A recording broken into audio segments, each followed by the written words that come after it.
Masuk lubang rudal, pasukan berani mati TNI terobos negara musuh.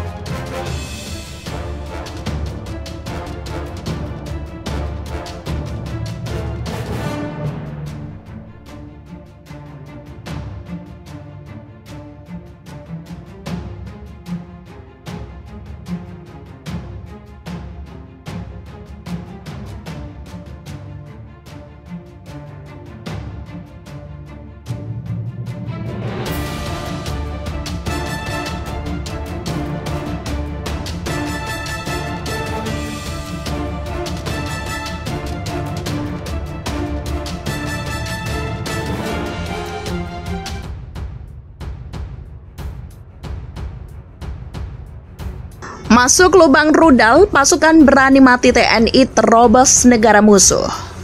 Tak perlu diragukan lagi bagaimana nyali dan kemampuan tempur anggota Satuan Elit Komando Pasukan Katak atau Kopaska TNI Angkatan Laut.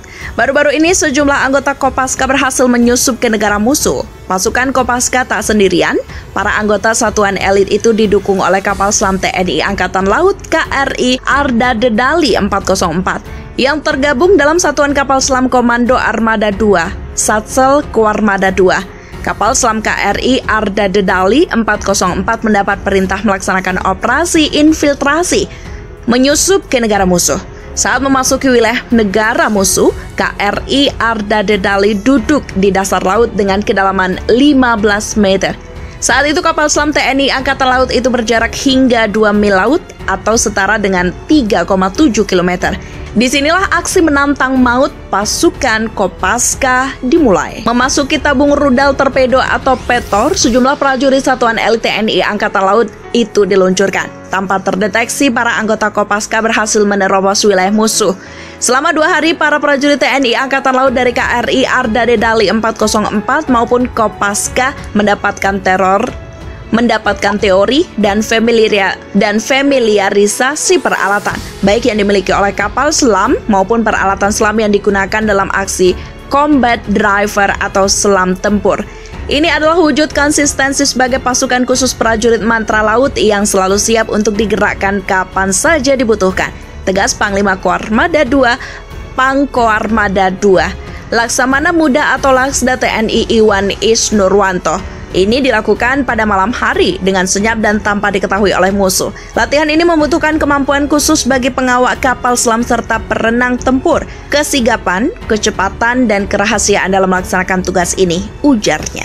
Konflik LCS, kapal perang Cina masuki Laut Natuna, dan Australia akan bangun 8 kapal selam nuklir. Ketegangan di kawasan Laut Cina Selatan belum mereda. Cina yang berseteru dengan aliansi Amerika, Australia, Inggris, dan AS kini mengintensifkan patroli di Laut Cina Selatan atau LCS. Bahkan kabarnya kapal milik Cina mulai dari kapal Coast Guard hingga kapal perang berkeliaran di wilayah zona ekonomi eksklusif atau ZEE Indonesia, tepatnya di Laut Natuna Utara. Bahkan kehadiran kapal-kapal Cina tersebut membuat takut nelayan Indonesia untuk melaut. Aliansi AS, Australia, Inggris, Amerika Serikat kemarin mengumumkan perjanjian baru bidang pertahanan bersama AUKUS, yang program pertamanya menyiapkan armada kapal selam nuklir untuk Australia. Para pengamat menyebut AUKUS dirancang untuk menghadapi dominasi Cina di kawasan ini. Cina sendiri telah menutup setiap celah dari keunggulan militer Amerika sedemikian rupa, sehingga Laksamana Philip Davidson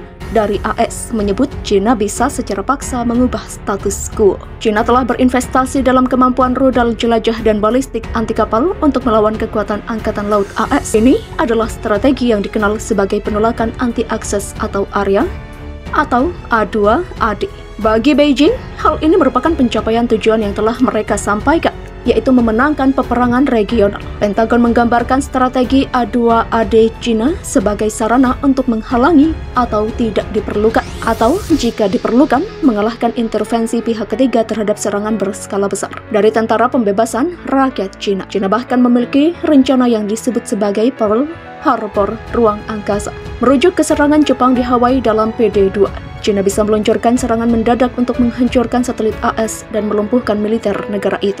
Ekspansi militer Cina ke pulau-pulau yang dipersengketakan di Laut Cina Selatan memberinya keunggulan penting untuk mengerahkan pesawat tempur dan peluncur rudal bergerak. TNI Angkatan Laut atau TNI AL mengerahkan 5 kapal perang RI atau KRI dan 1 pesawat untuk menjaga perairan Natuna. Panglima Komando Armada 1 Laksamana Muda TNI Arsyad Abdullah memastikan bahwa Laut Natuna Utara tetap dalam pengawasan TNI AL selama 24 jam. KRI dituntut 1 kali 24 jam selalu ada di Laut Natuna Utara. Demikian kata Arsyad Abdullah pada Kamis 16 September. Kata Arsyad, ada 3 atau 4 KRI selalu berada di laut dan 1 melaksanakan bekal ulang dengan bergiliran. Agar selalu berada di laut minimal 3 KRI, sehingga kami dapat memantau kapal-kapal yang kemungkinan akan memasuki perairan Indonesia. Demikian kata dia. Selain mengirim KRI, pangku Armada 1 itu juga akan berada di Natuna selama beberapa hari dan melakukan patroli melalui udara. Dia akan memastikan secara langsung keberadaan unsur-unsur KRI yang sedang melaksanakan patroli di Laut Natuna Utara. Pihaknya ingin melihat situasi Laut Natuna Utara,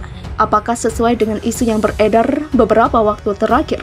Lebih lanjut, Arsyad menjelaskan situasi Natuna Utara dan unsur-unsur mengamankan perairan Indonesia di batas garis kontinen.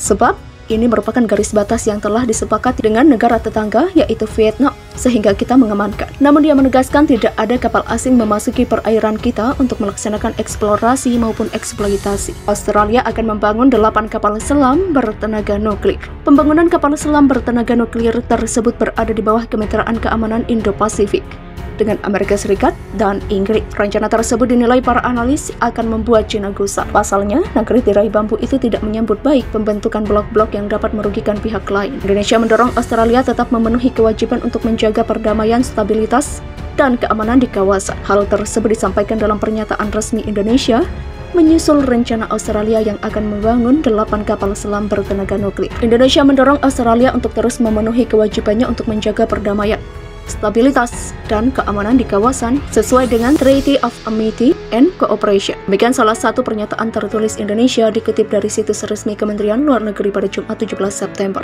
Dalam pernyataan tersebut tertulis bahwa Indonesia juga menekankan pentingnya komitmen Australia untuk terus memenuhi kewajibannya tentang non-proliferasi nuklir. Selain itu, Indonesia menyatakan keprihatinannya tentang terus berlanjutnya perlombaan senjata dan proyeksi kekuatan militer di kawasan. Indonesia mencermati dengan penuh kehati-hatian tentang keputusan pemerintah Australia untuk memiliki kapal selam bertenaga nuklir.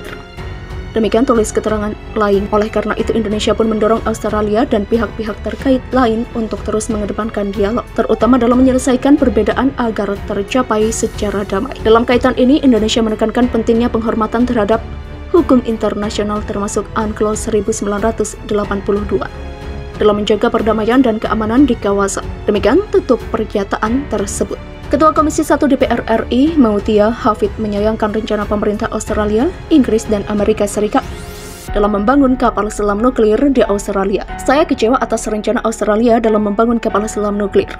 Keberadaan kapal selam bertenaga nuklir tersebut sudah pasti akan meningkatkan tensi keamanan di kawasan. Komisi 1 DPR meminta Australia untuk mempertimbangkan ulang rencana pembangunan kapal selam nuklir.